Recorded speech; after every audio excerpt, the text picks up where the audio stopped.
I've been doing music for almost 6 years now, and a lot of people ask me if I were to restart today, what would I do to become relevant as an artist? So today I'm going to give you my 2023 roadmap on how to blow up as a new artist. First thing, if you just started, like literally you just began this year, give it like 2 or 3 years of just grinding out music, watching a bunch of tutorials, and getting very knowledgeable on what you're doing. Save your money, learn the skills that it takes to mix and master music. Don't just be throwing money into the air at like studio time and a bunch of people online to mix and master your stuff all the time. Like everything that you want to spend money on to just jump ahead, trust me, it'll be way more worth it long term to buy the equipment yourself and just learn to do it all from your home. The timeline is going to vary for everyone, but you will realize once you've made some really good music, like it'll just hit you, you'll be like, wow, this is actually like, this is it. Once you've done that, the first thing I always recommend is to join and actively participate in communities. This means join Discord servers, watch YouTube videos and participate in comments, join live streams. These are all ways that you can become a part of communities. If there's someone you look up to who's an artist and also a content creator, someone say like Aries or Cody, whoever, join their servers, participate in their events. If they do like feature or remix contests, participate, respond to people in the comments, drop your own music. Make sure you're actively participating in these communities. And that doesn't mean like every single thing that they do, you need to be right on top of it, but making sure that your name is constantly present within these communities does do a lot long term. You pretty much ingrain your music and your image into the brains of all the people in these communities, just slowly over time. The less that you participate, the less that they remember you, the less that they see your progress, and progress is a huge portion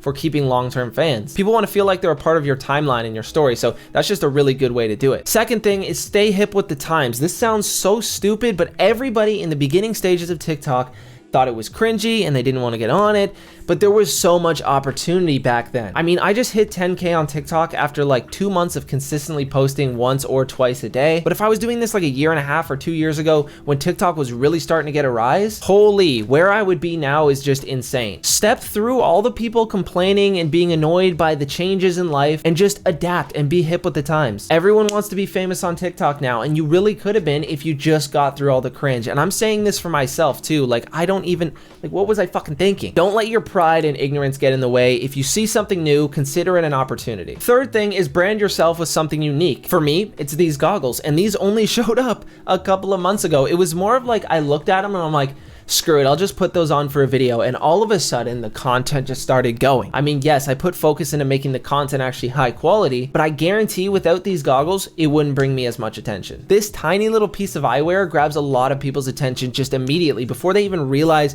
what the video or subject matter is. And people will and already do remember me as the guy with goggles. 4 is to think about everything that you do and make it promotion. These are silly little things that seem like they don't really go anywhere, but things like your gamer tag. I changed mine to MMXVII on Spotify, and so many fans of mine have come from just playing Valorant and Apex Legends. It sounds really stupid, but everyone's interested to hear what you actually create. On average, I gain about 1 new listener per game. Usually I'll have like 1 or 2 games where no one says anything. Maybe they're listening to my music, maybe not. But on games like 3, 4, and 5, I'll end up having like 2 or 3 people in chat on both my team and the enemy team being like, yo, this is actually some gas. You know, there's a lot of people that are like, yo, this is some fucking trash, bro, quit music, whatever. You're honestly gonna get that anywhere, and you don't truly want everyone to like your music. That would just be terrible. So a lot of long-term fans have come from me just introducing myself through my gamer tag. Similar to how people put .ttv or paste their link in at the end of the game to promote their Twitch. You can also do things like put bumper stickers or window stickers on your car if you drive a lot, something to promote your profile and music. You could do something like a QR code where people have to scan it and it makes them really interested because they're like, where's this QR going to take me? Just think about all the people out there, all the opportunity that's being missed from the things that you're doing every day and not turning into some form of promotion. Number 5, which is actually super key, and I don't know why I haven't been doing it more, is to trade value instead of money. If you have certain skills that people are interested in,